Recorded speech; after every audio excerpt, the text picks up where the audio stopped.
What's up, guys? Today we're going to talk about 5 mistakes I made in my fitness journey. Let's talk about training. I have one question for you. Are you training with intention or are you going through the motions? For a very long time, I was going through the motions. When you train, it's got to be hard, okay? For you to see growth and progress, it's got to hurt a little bit. So, the next time you're in the gym, I want you to genuinely ask yourself, are you training the way I was training for a long time? I was going through the motions, I was chuffed with myself, I'd get through 8 reps and be like, that was easy, next thing. Or are you really pushing yourself? So the last few reps, the last few sets start to feel super hard because that's where the growth is. Come, I'll show you some examples. Your working sets should not look like this because it's too easy. Right, did you notice my face didn't change, my breathing didn't change? Pretty sure I could have had a whole conversation with you. And I kind of just like ran through 8 to 12 reps. So when I first started training, that's how I was training. I was like, hey, look, I'm doing it. My exercise says this weight, my plan says this weight for this many reps. Easy. And then I wondered why it took so long to build muscle. So let me show you what it actually should look like.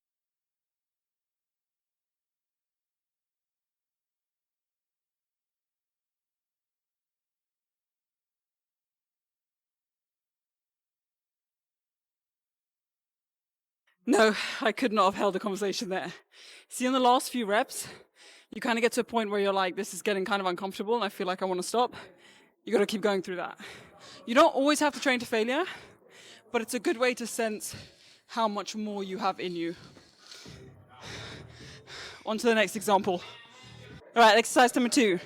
Gonna do the same thing. Show you what it shouldn't look like and what mine looked like for a very long time. And then I'll show you again what it should look like. Let's go. I'm Slim Shady, I'm Shady. All right. As you can see, same thing. I was able to hold a whole conversation. I was singing along to the lyrics. My breathing didn't change. Too easy. Not going to see growth there. So let me show you what it should look like.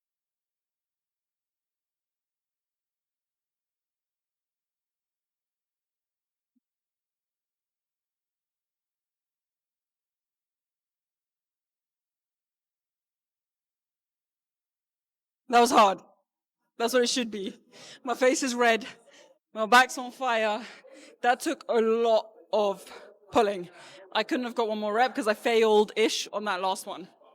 So, again, ask yourself, when you train, do you look like Grizzle 1 or Grizzle 2? Grizzle 1 was doing her best. She just didn't know she could go harder. So, aim to be Grizzle 2. Don't spend 6 years figuring it out like I did. Let's talk protein. So, we all know that you need protein to build muscle. I'm sure you've heard it, I'm sure you've heard it on social media. I know you know that. But when I first started training, I also knew that, but I was severely overestimating how much protein I was getting and the quality of the protein. So, to give you a little reference point, now I have 2 grams of protein per kilogram of body weight. That is my goal every day to put on muscle. Before that, I think I was probably having half or less than that in terms of protein. So, let me just give you an example. For breakfast, I would have maybe protein oats. For lunch, I'd have maybe 1 or 2 eggs with toast or something. And then for dinner, I'd have maybe, I don't know, protein yogurt.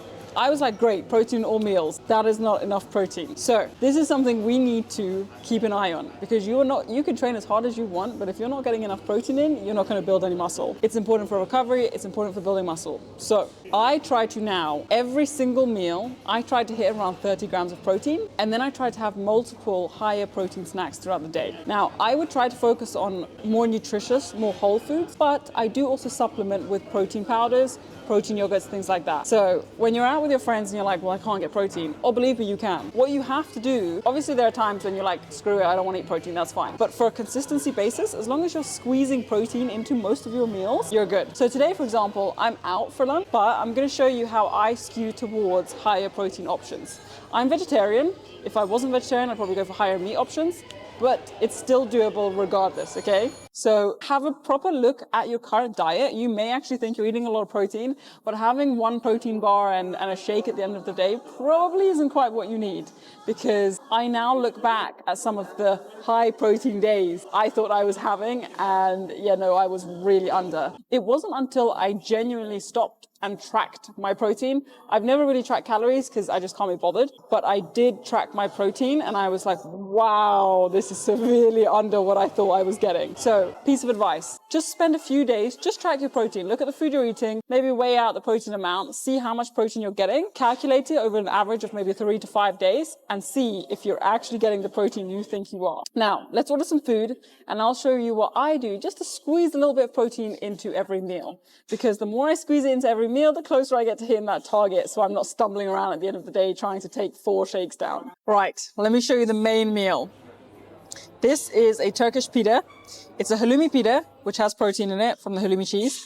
And then they had the option of adding an egg, so I added 4. If each egg is around 6 grams of protein, that's around 24 grams, plus the halloumi, let's say that takes me to 30 grams of protein. So what I always do, obviously this is way easier at home because you can make your meal plans, you can buy whatever you want to buy. But when you're at a restaurant, especially if you're eating out often, I just like to be a little more conscious so that even if I'm not hitting maybe the normal macros that I have, at least I'm hitting my protein goal for the end of the day. So this is the goods we got today. Obviously, you could have got the meat version, which would have had a lot of protein as well. But it's just something to think about. Make your life easier. Every time you're eating, especially if you're trying to build muscle, ask yourself, do I have protein? And if I do have protein, do I have enough protein? Because that is a question I wish I'd asked myself a long time ago. I feel like my physique would have been a lot more elevated than what it is now in terms of goal set. Or I may have maybe hit my goals earlier.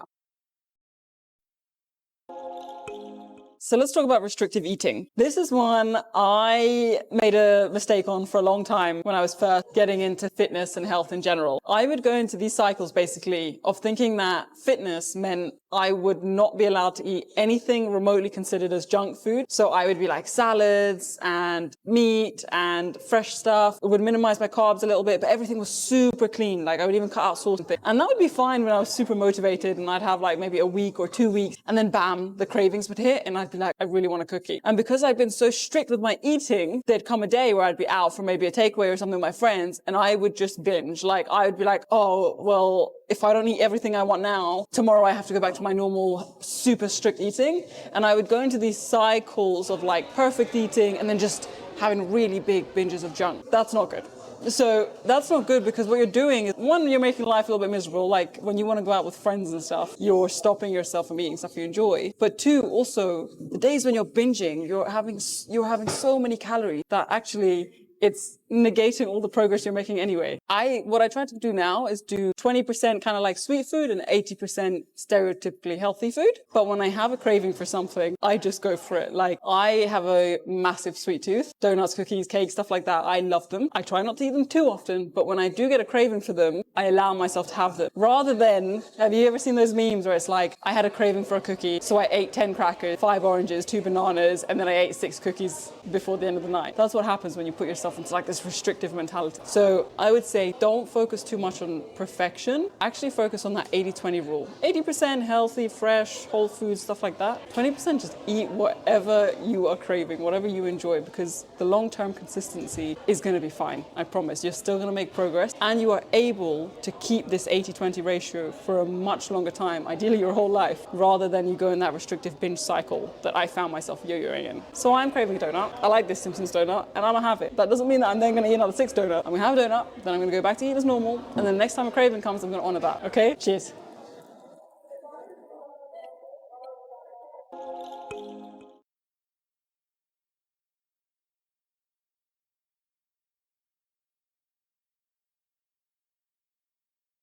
Right, no more of that. Comparison is the thief of joy.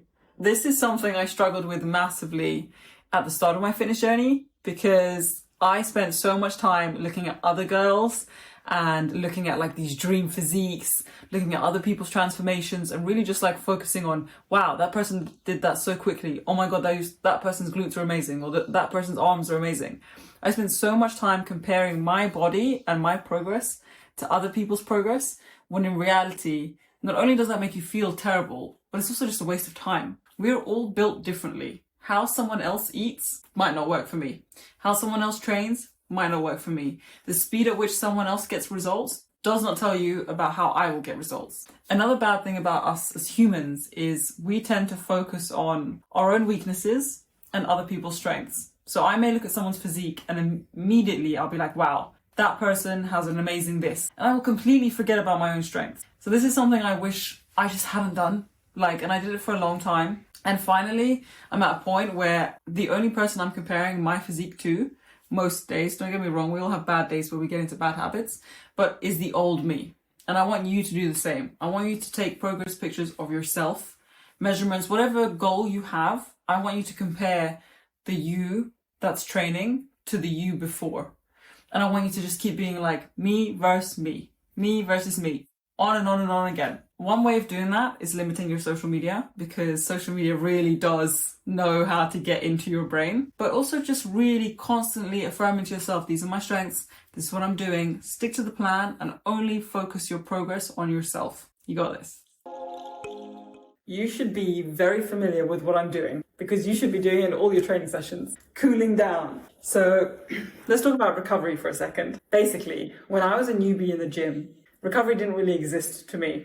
I would go into the gym and I'd pretty much immediately get into my session. I would finish my session and I'd grab my bag and I'd go home. And then I'd wonder why I was always injured and why I still to this day have certain injuries that are taking a bit of time to go away. Because recovery and warming up, cooling down, all of that is super important for longevity. Your body, particularly if you're sitting at a desk all day long, is not in a place where it can comfortably go straight into movement. So what I now do is I go into the gym, I do a 5 to 10 to 15 minute walk, depending how stiff I'm feeling, do some skipping, do some star jumps, anything to get your heart rate up and your body moving. Then I go into dynamic stretching. Dynamic stretching is moving. So I'm stretching my body and I always do full body. So whether I'm training upper body or lower body, I warm up my entire body, but I'm moving everything. Then I do my session. Then at the end of my session, I do static stretching. And that's 20-second to 30-second holds. If there's something that I want to really work on, like the splits or something, I'll try and hold it for 45 to 60 seconds. But that's it. No moving, nice and easy. Again, entire body. And then I'll maybe finish with a 5-minute cool down walk. It seems like a bit of a faff, but I promise you, for the long term, you're going to be like, I'm so glad I did that, because I'm still working on some annoying injuries that I know I could have prevented. I also like to use these massage guns because I just feel like it helps the soreness. And like certain times when my quads are really achy and I can't walk around very well, I personally like them. The same way I also like cold showers, ice bath kind of stuff. It's kind of like relief for certain pains, but that is optional. You don't need to. If you have them, great, there's more options. Same as like a foam roller. Anything that can kind of ease your pain, allows you to train a bit harder or continue to train with intensity is beneficial in my opinion. And finally, sleep. Don't be going to the gym on 4 hours sleep. Try your absolute hardest to get 7 to 9 hours of sleep. All right? On that note, good night. I didn't get rid of